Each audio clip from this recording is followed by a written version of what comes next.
Begini, Ananda Ar-Razi. Saya sering dengar bahwa Islam itu terpecah menjadi 73 firqah. Bukan Islam, Pak, umat. Umat.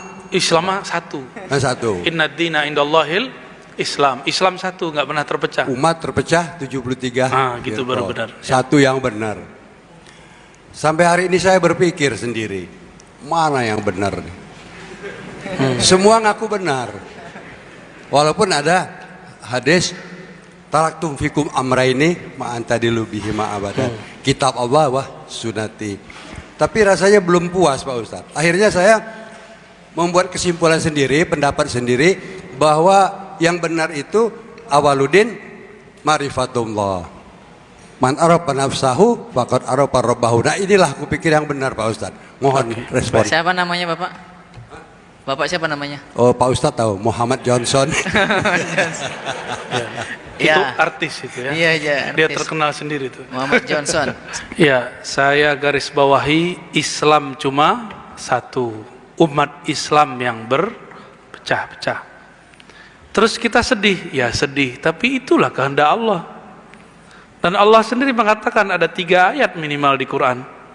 Ya, dan Allah cuma mengandai-andaikan walau syaa rabbuka la ja'alahum ummatan wahidah. Berarti Allah nggak menginginkannya. Allah tidak menginginkan umat ini satu. Dia hanya menginginkan dialah yang satu. Dia hanya ingin agamanya yang satu. Kalau selainnya carilah Sang Maha Satu itu. Terus seumur Pak Johnson masih bingung mana yang benar. Ntar gimana meninggalnya Pak? Simpulkan sendiri, berbahaya simpulkan sendiri. Ini ilmu bersanad, nggak boleh simpulkan sendiri. Harus kita ambil dari guru kita yang dia gurunya bersambung kepada Sang Maha Guru, baginda Nabi Muhammad SAW. Makanya mengikuti imam yang berguru, mengikuti guru yang bersanad itu wajib, harga mati. Itulah makna fas'alu ahla dzikri. Enggak boleh pikir-pikir sendiri. Fas'alu ahla dzikri 2 kali di Quran. Tanyalah ahli ilmu. Tanya ahli ilmu.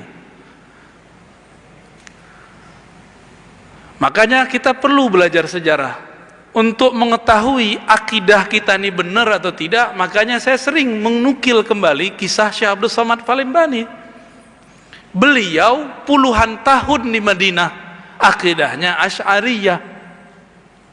Walaupun yang tamat Madinah sekarang belum tentu Asy'ariyah. Ya kan beda masa, mau gimana lagi.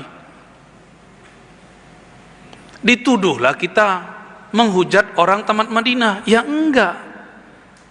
Sahabat saya, teman saya, murid saya ada yang tamat Madinah. Ada Pak, ngaji ke orang tamat Ciputat.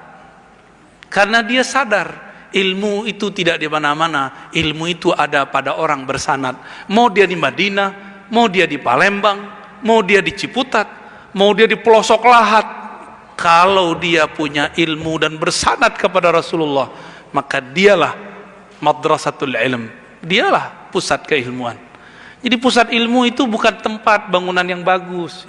Ntar kalau kita buka lagi nih rahasia Universitas Islam Madinah, antum kaget lagi. Yang ngomong tamatannya sendiri. Tapi nggak usah lah kita buka ya. Ntar tambah banyak yang kebakar ya.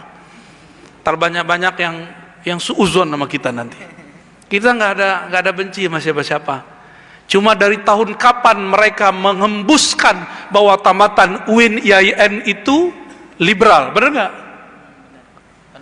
Adil nggak begitu? Antum tamatan mana Tat? PTIQ. Ya dosennya kan dosen UIN IAIN juga. Ya. Ini banyak kan di sini ada kan yang ustad-ustad pasti tamatan UIN IAIN, Stein. Antum itu disebut pemurtadan, korban pemurtadan di IAIN, UIN. Itu tulisan mereka dari dulu. Kita diam-diam aja sih dari dulu, nggak ada yang mau nanggapin. Saya tanya ke rektor, saya tanya ke profesor, Prof, kok nggak ada yang balas? Ngapain balasin orang bodoh gitu kata mereka. Ya. Cuma ini mereka ini kan sibuk di alam akademisinya, ilmiahnya, nggak sempat bahas, nggak sempat balas. Tapi di akar rumput banyak orang bertanya, Ustadz saya nggak mau masukin anak ke UIN IAIN. Kenapa? Liberal. Liberal dari mana? Emang liberal artinya apa? Liberal itu istilah ekonomi, bukan istilah orang beragama. Itu tuh jil. Jil, siapa yang bikin jil? Ulil Absar Abdallah. Dia sekolahnya di Lipia. Gimana tuh? Repot nggak antum tuh? Tahu Lipia? Lipia Jakarta. Mahat bin Suud punya Saudi juga. Sekarang beliau sudah ganti haluan. Suka tasawuf dia ya. Itu ya. Jadi jangan dipikir-pikir sendiri, Pak. Kita carilah orang bersanad. Dulu siapa imam kita almarhum sini dulu? Kiai Nawawi ya. Ya kan nyambung nanti ke Kezen. Kezen kepada siapa ayahanda beliau? Muhammad Azhari apa Jauhari? Azhari. Terus ke atas kan nyambung semua. Nyambungnya dan porosnya semua ke ulama Madinah, ulama Mekah Madinah. Begitu aja putar-putar. Nanti ke Mesir Zakaria Al-Ansari, balik lagi. Begitu aja muter sampai kepada imam-imam kita itu. Jadi gini, Pak Johnson. Kalau Pak Johnson ini ngaku keturunan kerajaan Kesultanan Palembang, pembuktiannya gimana? Nasab. Sama. Kalau saya ngaku Ahlus Sunnah, saya tunjukkan nih nasab saya, ini sanad saya. Ngaku saja Ahlus Sunnah, ngaku saja salaf, tunjukkan aja sanadnya. Mereka kan tidak hormat ke ilmu sanad, malah ngejek ilmu sanad. Itu aja sudah gagal. Ya, gimana mau bisa paham? Ya, sanad tuh nggak penting. Ya nggak penting itu ketika bersanad cuma ngambil ijazah tapi tidak ngambil ilmunya. Kita sudah ngerti semua. Ustadz-ustadznya lebih paham dari antum lah. Sanad itu ada sanad ijazah tabarukan, ngambil berkah. Ada tafakuhan, ada mendalami, maka disebut riwayat dan dirayat. Ngerti semua kok mereka ini. Ya. Udah belum? Udah, Ustaz.